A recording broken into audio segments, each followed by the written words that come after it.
So today, since it's Pet Memorial Service Day, I thought maybe it'd be best if we have Freddie speak to all of us today.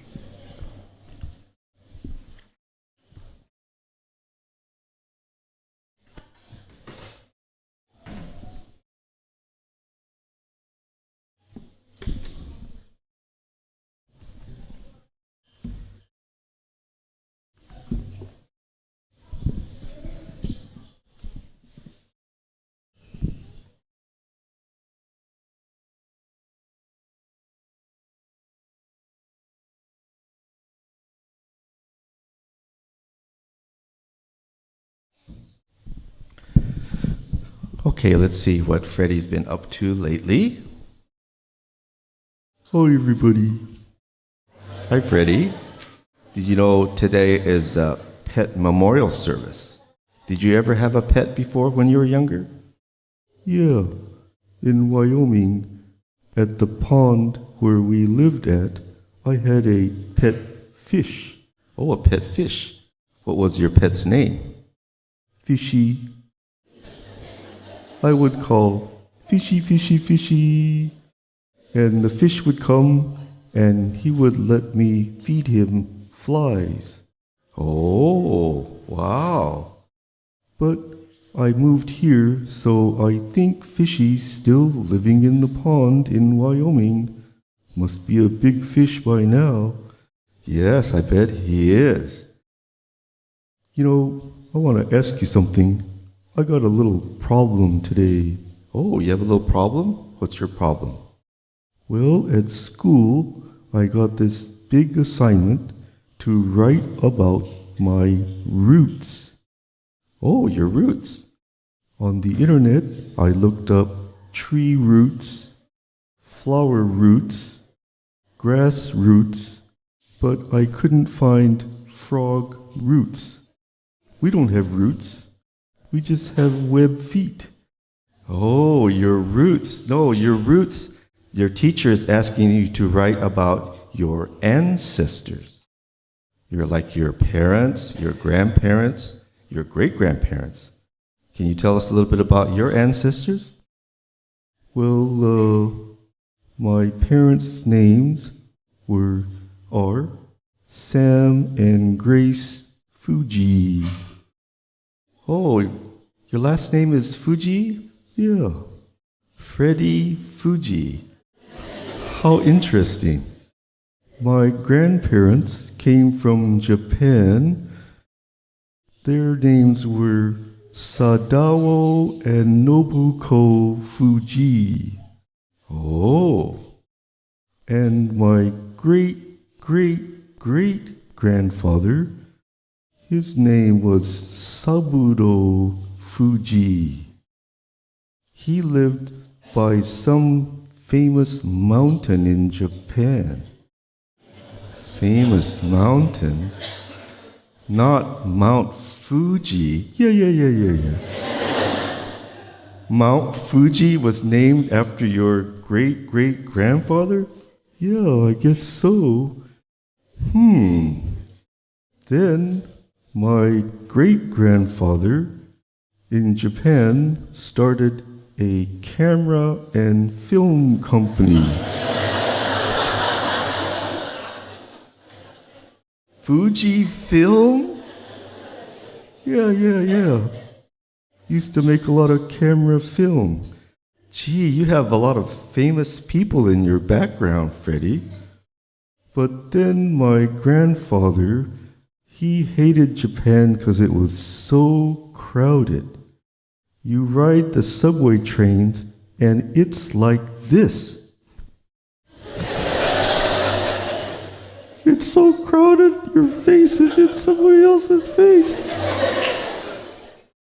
I know what you mean, Freddie. The subways are so crowded. So he didn't like that, so he came to the United States and settled in Wyoming. Oh, so that's the background. So see, Freddie, your ancestors are your parents and your grandparents and your great-grandparents and your great-great-grandparents, going back generations and generations. And without them, Without them, you would not have your life today. Oh, well, without your parents being born, and then without your grandparents having your parents, that's why all of us are here because of our ancestors. Oh, so it's important in Buddhism to understand how hard it was for us to be born, how rare, we say, and we read in the Three Treasures, how rare and wondrous it is to be born. Some translations say how hard it is to be born. It's talking about the really almost like, it's like almost like a miracle that we were born at all because of all the causes and conditions for us to have been born from our parents and grandparents and great-grandparents and on in the past. Whoa, kind of like hitting the lottery. Kind of like hitting the lottery, those kind of odds. So we can appreciate our life today because of people in our past. So that's one important teaching in Buddhism. Oh, so now you have an idea with which to write your project? I guess I'll just write about my grandparents and my great-great-great-grandfather and people like that. Yes, I bet that'll be a really nice project. So maybe you can show it to us someday when you finish it. Okay, I'll write about my roots. In the meantime, I think I'll have some roots. Like what? Mushroom roots, maybe? Okay. We'll see you then. Okay, Freddie? Okay, gotta go. Bye.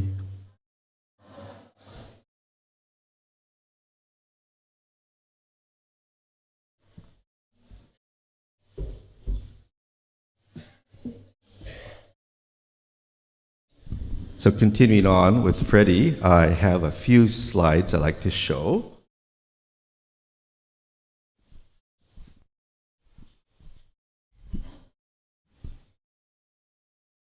So I'd like to share first this poem by a Japanese poet by the name of Mitsuo Aida.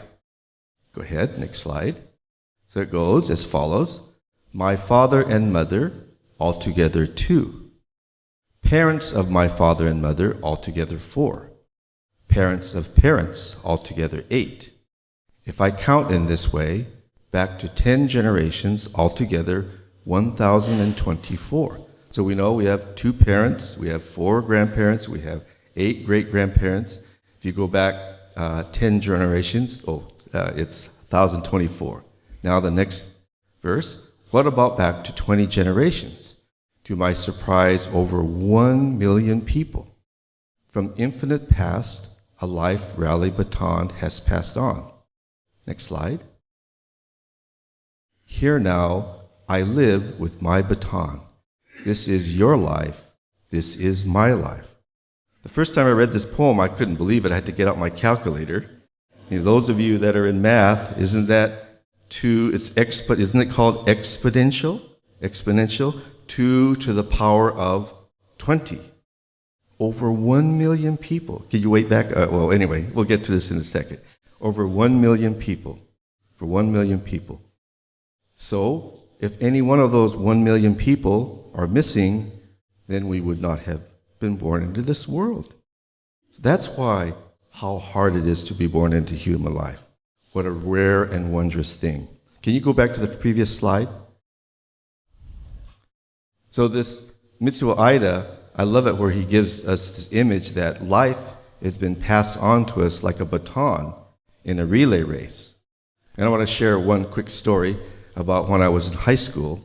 I went to a small rural high school, and the best thing about going to a small high school is if you try out for a sports team, you're automatically on the team. Nobody gets cut. There's no tryouts at Vail High School.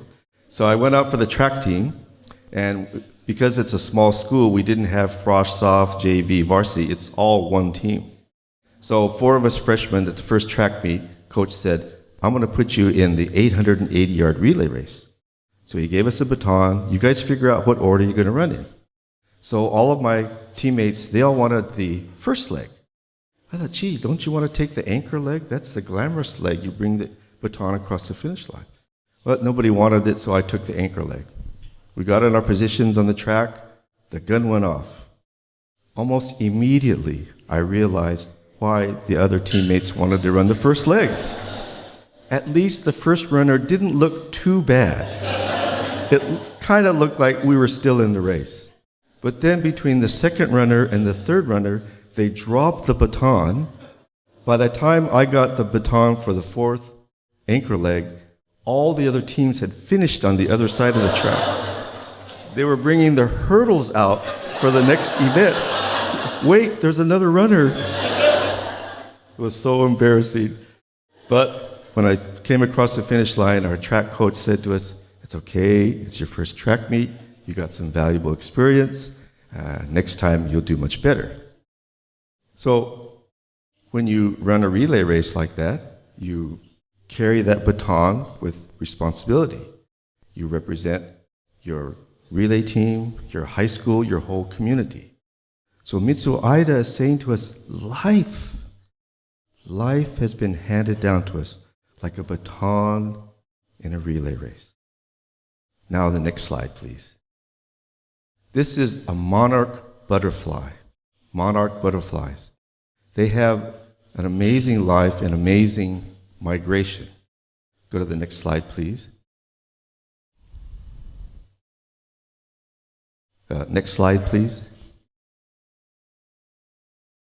Come on, Glenn, wake up over there.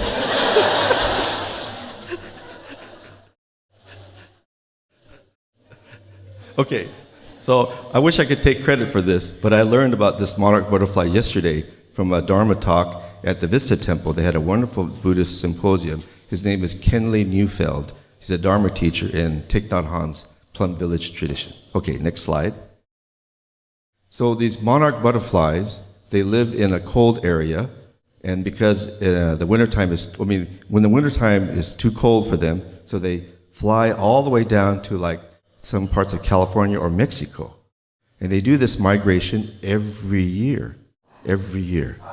Next slide. So it takes 3, and I checked this, it takes even up to 4 generations for these butterflies to complete the journey. So the butterfly that leaves is not the one to lead everyone back to the same place.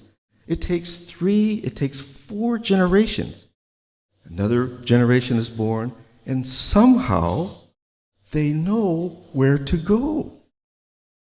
And not only do they go back to the same location, they even go back to the same tree of where their ancestors were born.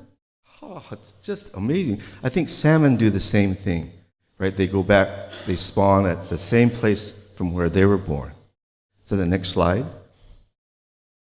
So we have our physical ancestors, which the Mitsuo Aida poem was about, like our parents and grandparents. But we have our spiritual ancestors, who are the generations of Buddhists before us since the time of Shakyamuni Buddha. And I think I have one more slide. Yes. So like the monarch butterflies, our spiritual ancestors have given us the right direction, the right destination of our lives. So they have shown us the path to truth or enlightenment. So the monarch butterflies, somehow innately they know where to go. They know their direction.